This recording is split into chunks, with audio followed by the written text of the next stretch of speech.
Welcome to the Big D Breakdown. I am your host, LVIIl. On today's episode, we're diving into the latest news and results from around AT&T Stadium.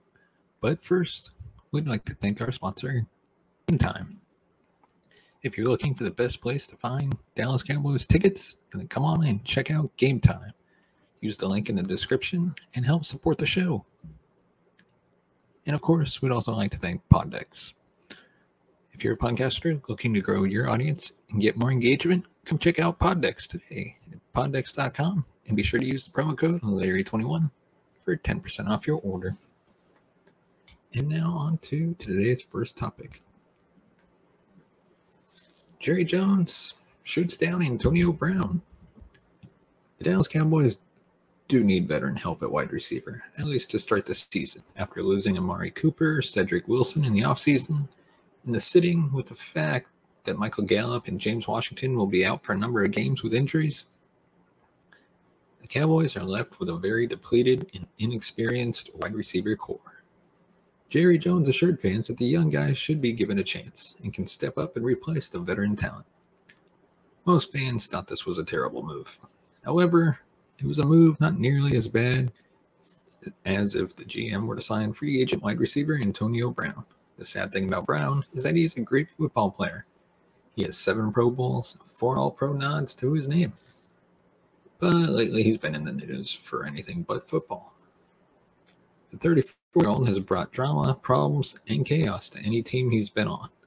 The last time he played in a game, over 7 months ago, he infamously took off his jersey and shoulder pads and caused a spectacle, exiting MetLife Stadium shirtless when the Buccaneers were losing to the New York Jets in Week 17. The incident ended up getting him kicked off the team. Since then, his future had been highly unknown. At first, he told the media he wouldn't get a needed ankle surgery until the team committed to him. And teams, unsurprisingly, weren't calling due to his antics. In March, he said Jerry Jones should take a chance on him. That didn't stick. 2 months later, he gave an interview and he said he would not play football at all in 2022. Rumors started to swirl about a potential rap career or business endeavors for the receiver.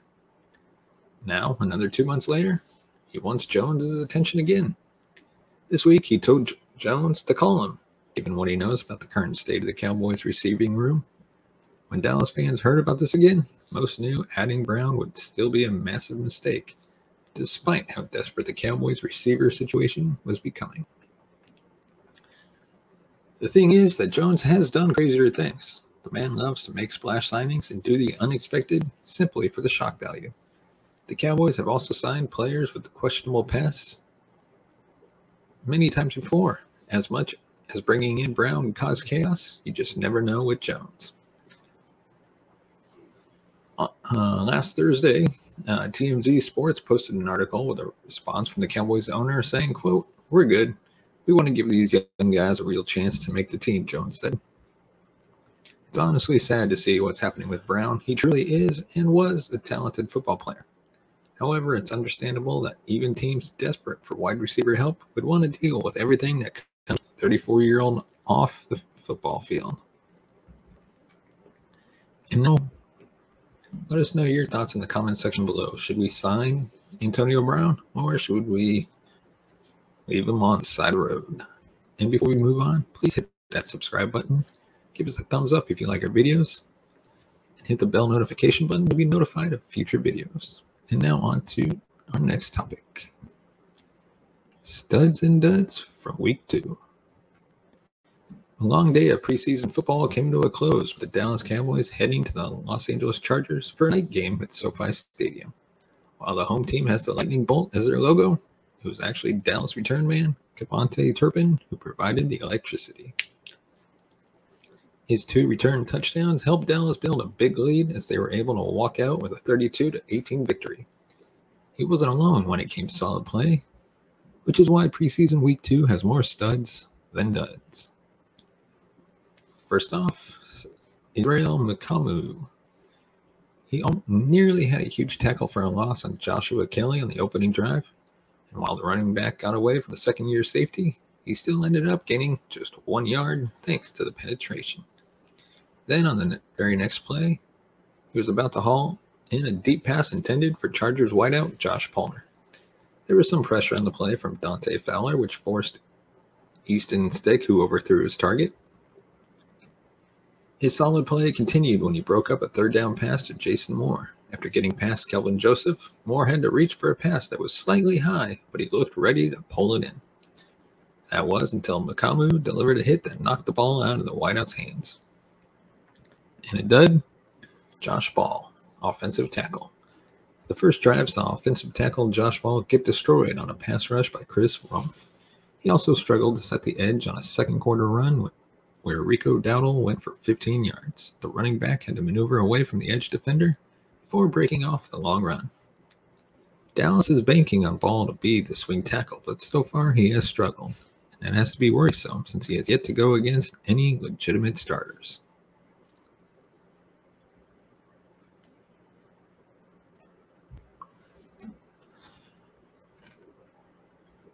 Next up, stud, Tristan Hill. Tristan Hill hasn't been a popular player since joining Dallas in 2019, but he might be turning a corner finally. The third-year defensive tackle made headlines for all the wrong reasons. He struggled with durability for his first 2 years in the league. While we don't know if he will make it through the entire season healthy, it's plain to see Hill is playing with more confidence this season. He had 3 tackles on the night and continued to push the pocket. However, it was his play right before the half that really stood out. Following Turpin's second touchdown, Hill was able to knock the ball out of Stick's hands. The strip sack wasn't enough as he also recovered the fumble, sending Dallas up on their own 15-yard line.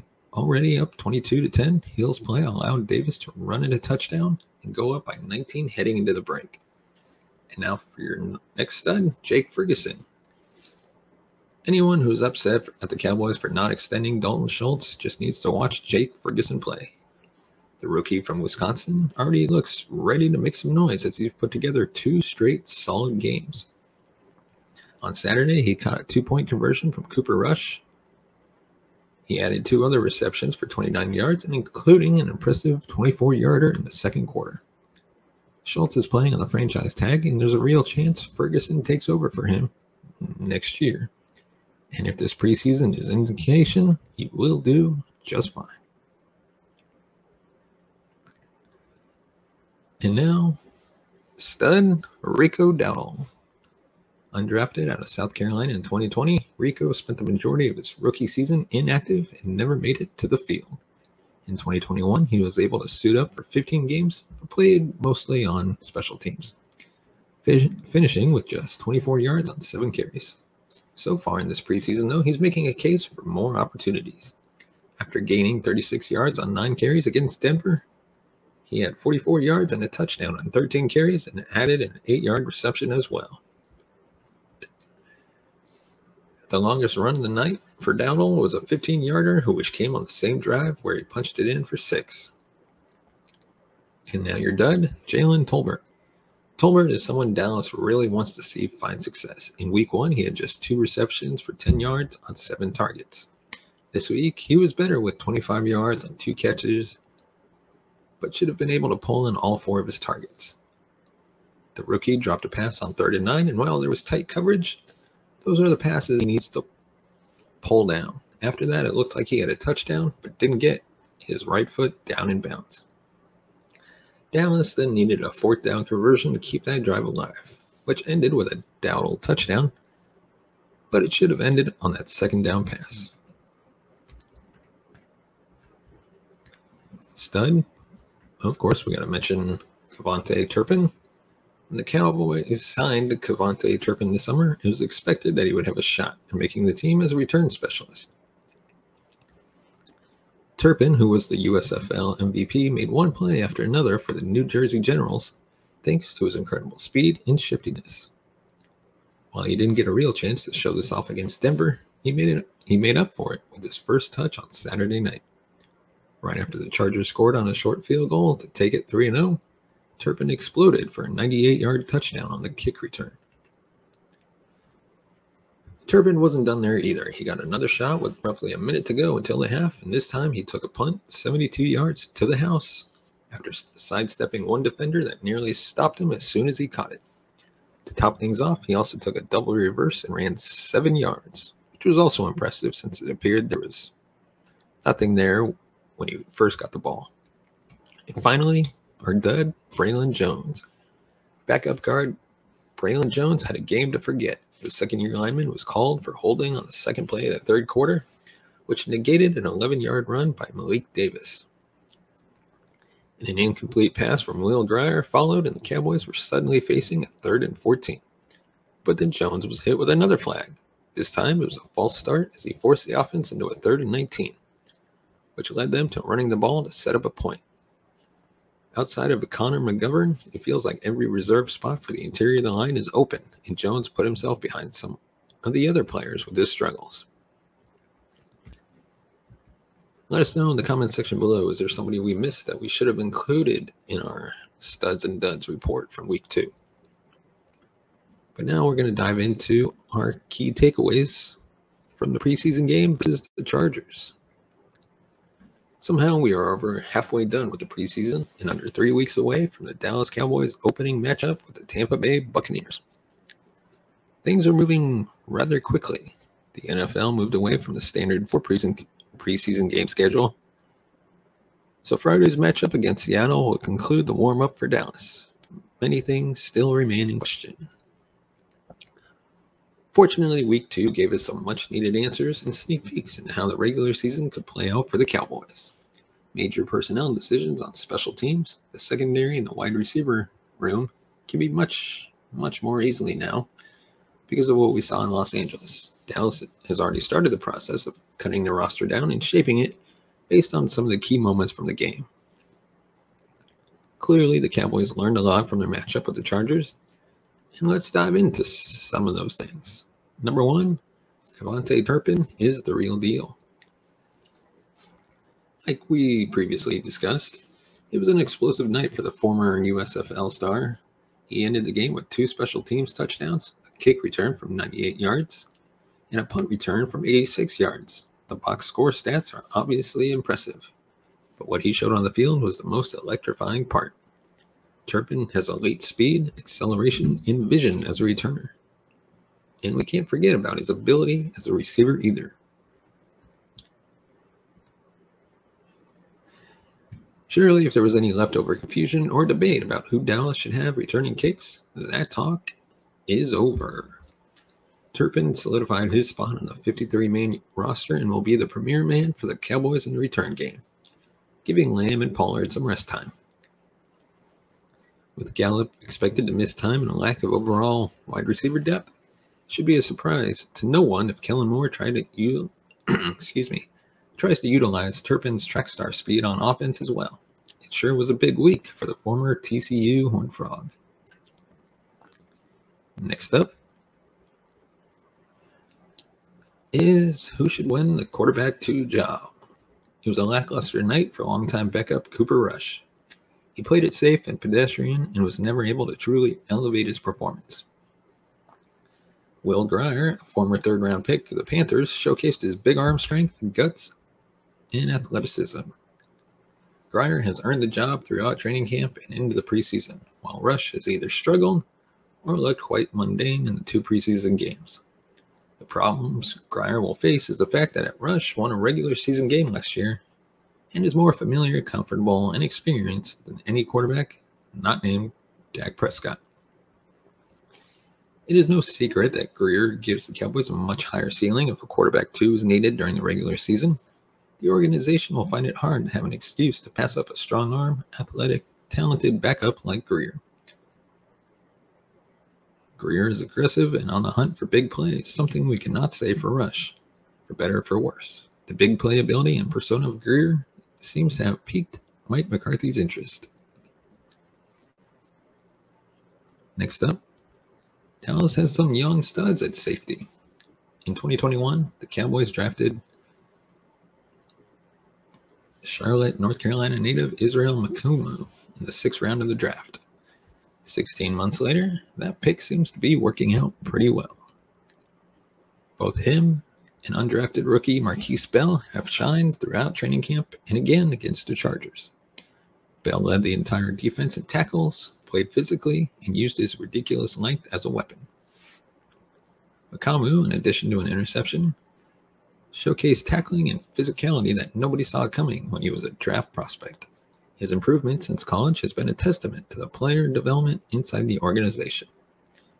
Both of these guys should make the roster, and if they do, it could be this game that put them over the top. Both Bell and Makamu were in the top 3 for defensive snaps against LA, further showing the coaching staff really likes both guys. And finally, number 4, Jake Ferguson has earned his respect. The Cowboys let veteran Blake Jarwin walk in free agency, and the incumbent starter there, Dalton Schultz, is in a major contract bind. Thus, drafting former Wisconsin Badger Jake Ferguson made a lot of sense, and it seems to be paying off even faster than they thought. Ferguson is making a big push to become the tight end 2 on the depth chart, and he put a huge step forward to that goal against the Chargers. He caught every single target that he has been thrown in the preseason. He looked really good. It seems to have a much higher ceiling than the current backup Sean McKeon. Ferguson is a tough runner, reliable with a ball in his hands, polished, and a solid blocker. Keep in mind, all of this is true for him at just 23 years old and in his first season of the NFL. He looks like a great fit in the system already and has shown the Wisconsin toughness that all football coaches love. He has another game left to prove himself, but Ferguson looks like a legitimate option on offense for Dallas.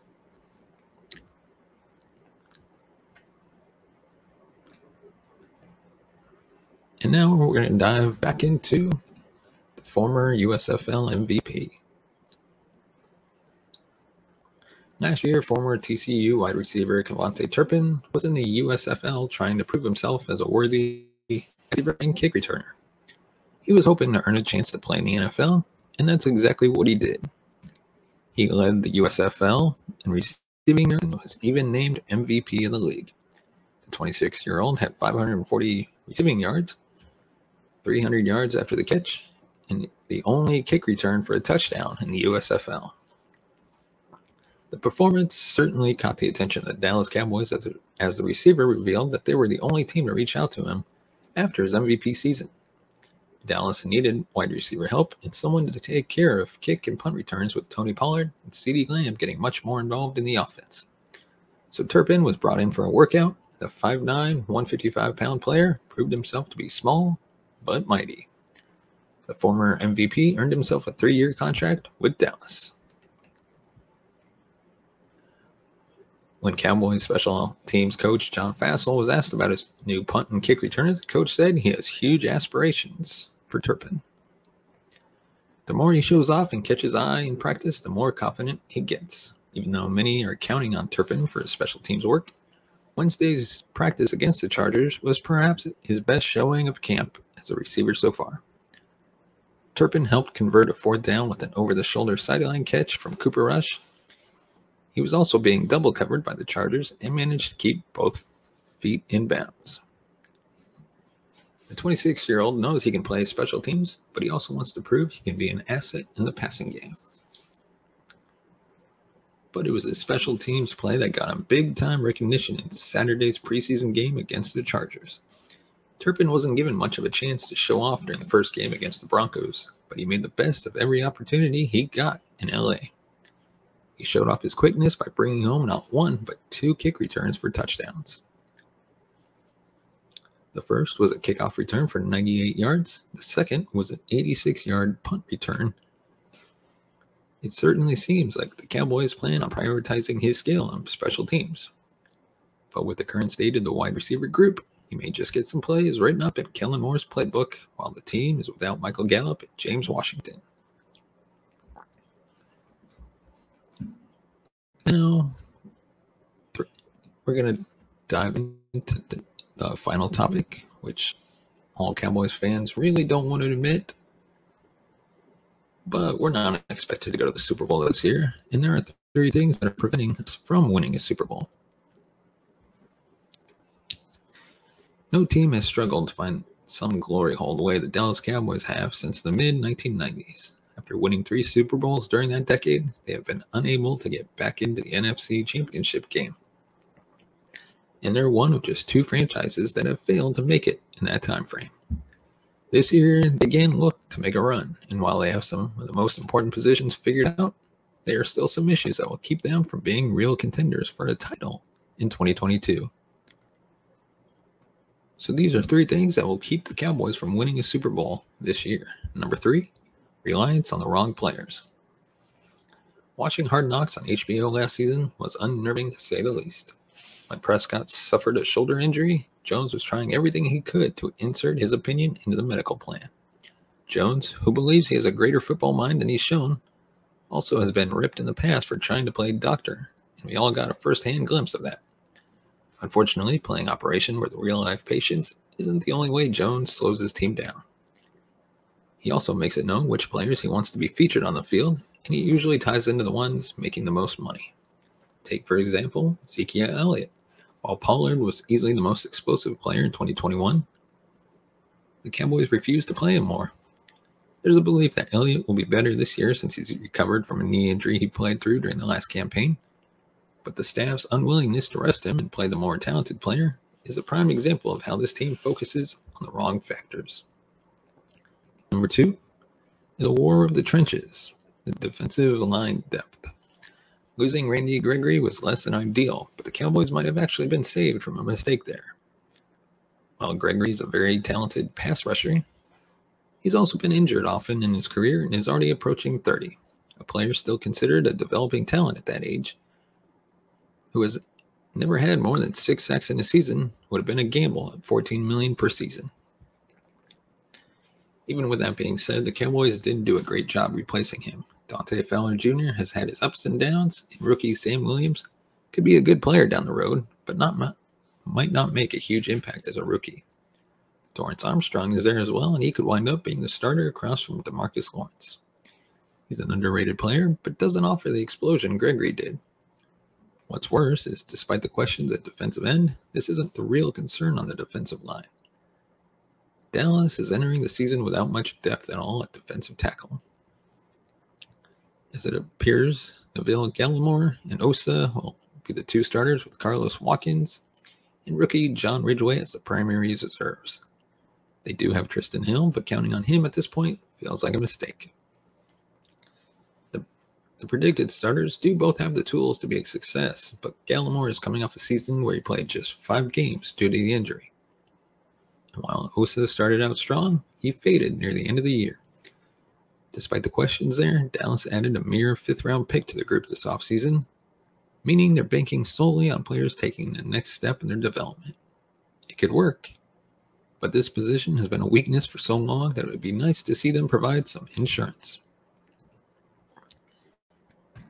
And the number one thing keeping the Cowboys from winning Super Bowl this year, the depth at offensive tackle. For a team that's had to rely on their swing tackle so often over the past 6 years, the Cowboys did very little to make sure they were covered in that department heading into 2022. Terrence Steele was an undrafted free agent in 2020, and Mike McCarthy had enough faith in him to place him in the role as a rookie. Steele struggled mightily as he replaced an injured Tyron Smith, but he was much better in 2021 when he had to replace Smith again, who missed 6 games, and La'el Collins, who was suspended for 5. Dallas likes Steele enough to move on from Collins, making him the starter at right tackle heading into 2022. Perhaps he steps in and does well enough to replace Collins, but the real problem will be when Smith misses time. And considering he's missed at least 3 games in every season since 2016, it's a safe bet he will miss some starts this year. Behind their current starters, the Cowboys have no proven options. The top 2 players are Josh Ball, 4th-round pick from 2021, who missed his entire rookie season with an injury, and Matt Waletzko, a 5th-round pick from North Dakota, who just suffered an injury. Perhaps they will again find someone that can be developed the way they did with Steele. But remember, Steele was a major problem as a rookie.